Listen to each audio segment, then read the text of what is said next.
Bismillah, Assalamualaikum warahmatullahi wabarakatuh. Alhamdulillah, hamdan kathiran tayyiban mubarakan fih, kama yuhibbu rabbuna wa yarda.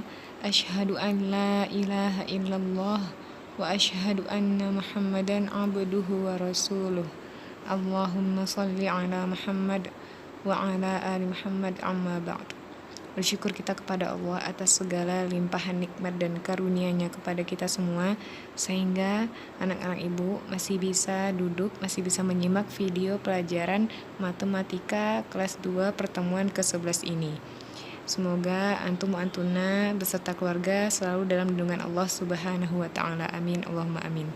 Toyib, silahkan dipersiapkan buku cetak, buku catatan, dan alat tulisnya. Pelajaran kita kali ini yaitu tentang pengukuran panjang. Pembahasan yang pertama yaitu mengukur panjang benda dengan satuan tidak baku, yaitu depa, jengkal, hasta, langkah kaki. Berikut ini adalah gambar-gambarnya. Berikut ini adalah beberapa contoh gambar dari satuan ukur tidak baku, ya, dari satuan ukuran tidak baku. Ada jengkal, ada depa, langkah kaki, dan ada juga hasta. Kita masuk ke contoh yang pertama, ya, pembahasan tentang jengkal. Satu jengkal adalah ukuran panjang telapak tangan yang direntangkan dari ujung ibu jari sampai ujung kelingking. Nah, seperti pada contoh gambar ini, ya, ada ujung ibu jari hingga ujung kelingking. Ukurlah panjang dan lebar meja belajar antum atau antuna di rumah. Gunakan jengkal tangan antum atau antuna sendiri. Berapa jengkal hasilnya? Kemudian bandingkan dengan pengukuran umi antum. Ya, jadi umi antum juga ngukur pakai jengkal uminya. Nah, nanti bandingkan hasil pengukurannya. Hasil pengukuran antum tentu berbeda dengan hasil pengukuran umi antum. Ya, oleh karena itu satu jengkal disebut satuan tidak baku. Satuan berikutnya itu satuan hasta. Secara bahasa, hasta berarti tangan. Satu hasta adalah ukuran panjang tangan dari siku sampai ujung jari. Ya, perhatikan gambar di samping, ya. Panah merahnya mulai dari siku, ya, sampai ujung jari. Kemudian setelah hasta ada satuan depa.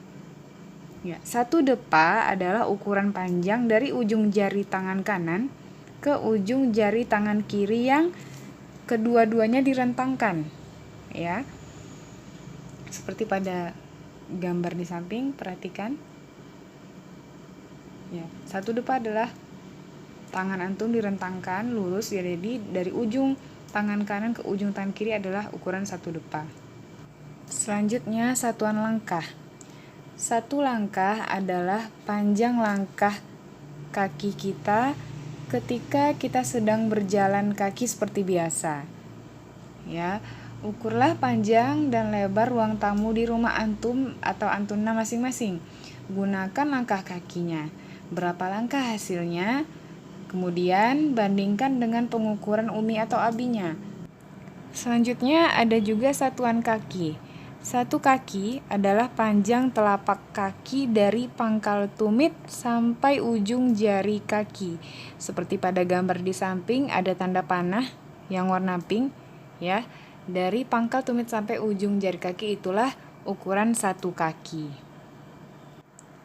Dari penjelasan dan contoh dalam mengukur benda dengan satuan tidak baku tadi, bisa kita simpulkan bahwasannya mengukur panjang benda dengan menggunakan satuan ukuran tidak baku dapat memberikan hasil yang berbeda. Maka dari itu, agar hasil ukuran panjang tetap sama, meskipun orang yang mengukurnya berbeda, kita harus menggunakan satuan ukuran baku. Taib, mengukur panjang benda dengan satuan baku. Ya, mari kita mengenal, ya, apa sih satuan baku itu? Satuan baku ada meter dan sentimeter. Satuan baku artinya satuan yang telah diakui secara internasional. Ya, di antara satuan baku itu seperti yang Ibu bilang tadi, yang sebutkan tadi ada meter dalam kurung M, ya disingkat M, kemudian sentimeter dalam kurung cm. 1 meter sama dengan 100 cm. Meter disingkat M. Kemudian 1 meter sama dengan 100 cm. Ya, 1 meter tadi disingkat M berarti 1 M. Artinya sama dengan 100 cm, disingkat juga cm. Sentimeter disingkatnya cm. Ya, alat ukur pada gambar di samping adalah penggaris ya. Di sini ada beberapa contoh penggaris yang berbagai macam ya, beragam bentuk. Penggaris digunakan untuk mengukur panjang suatu benda.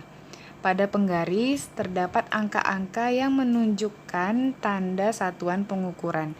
Boleh di rumah yang punya penggaris dilihat ada angka-angka kan di penggarisnya, mulai dari 0 ya.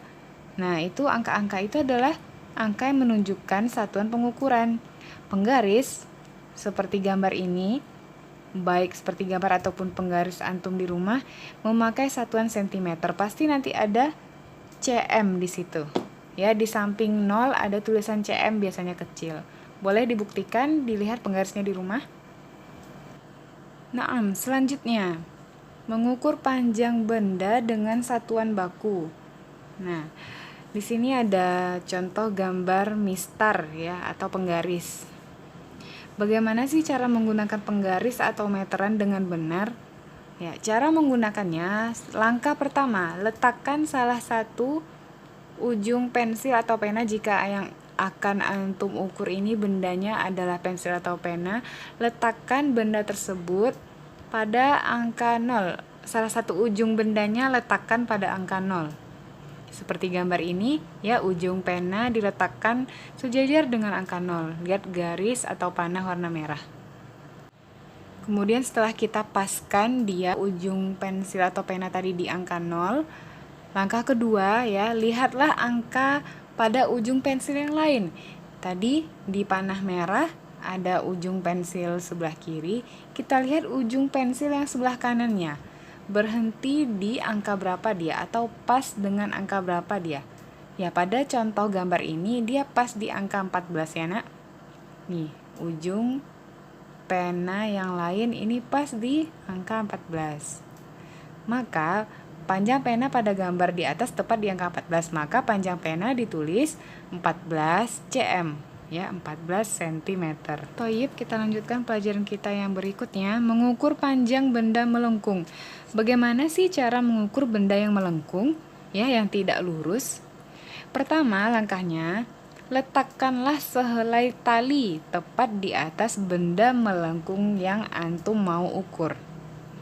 Langkah kedua atau cara kedua, beri tanda hasil pengukuran pada benda. Kemudian, ukur tali hasil pengukuran dengan penggaris. Panjang benda melengkung sama dengan panjang penggarisnya. Jadi nanti kalau mau tes di rumah, misalnya antum mau mengukur sesuatu yang tidak lurus, apapun itu yang bentuknya melengkung, gunakan tali atau benang, kemudian paskan ya, letakkan di ujung sisi kiri, kemudian paskan sampai ujung sisi kanan. Kemudian potong talinya dan ukurlah tali itu di penggaris. Berarti segitulah panjang benda melengkung tadi. Pembahasan kita yang terakhir yaitu menggunakan alat ukur panjang ya, yang sesuai dengan benda yang diukur. Ya, dalam kehidupan kita sehari-hari itu banyak sekali macam-macam alat ukur dengan satuan sentimeter tentunya. Kemudian bentuknya juga disesuaikan dengan kebutuhannya. Misalnya di sini perhatikan ada beberapa contoh gambar alat ukur. Gambar pertama ada meteran gulung ya. Ada meteran gulung yang kecil, kemudian meteran gulung yang besar. Meteran gulung ini biasanya digunakan oleh orang-orang yang bekerja untuk membuat sesuatu, misalnya membuat meja ya, membuat kursi, kemudian juga nanti membangun rumah ya. Nah, nanti dibutuhkanlah meteran gulung ini karena dia memuat satuan yang sangat panjang, apalagi yang gulungannya besar. Kemudian ada meteran kain. Ini biasanya digunakan oleh penjahit ya. Dalam menjahit baju, penjahit biasanya menggunakan meteran kain. Kemudian ada penggaris ya, yang ini yang biasanya kita sering gunakan. Tayyib, sampai di sini dulu pelajaran kita pada pertemuan kali ini. Semoga dari materi yang sudah Ibu jelaskan tadi, Allah mudahkan antum wa antuna sekalian dalam memahaminya. Amin, Allahumma amin. Ibu cukupkan terlebih dahulu. Subhanakallahumma wa bihamdika asyhadu an la ilaha illa ant astaghfiruka wa atubu ilaik. Assalamualaikum warahmatullahi wabarakatuh.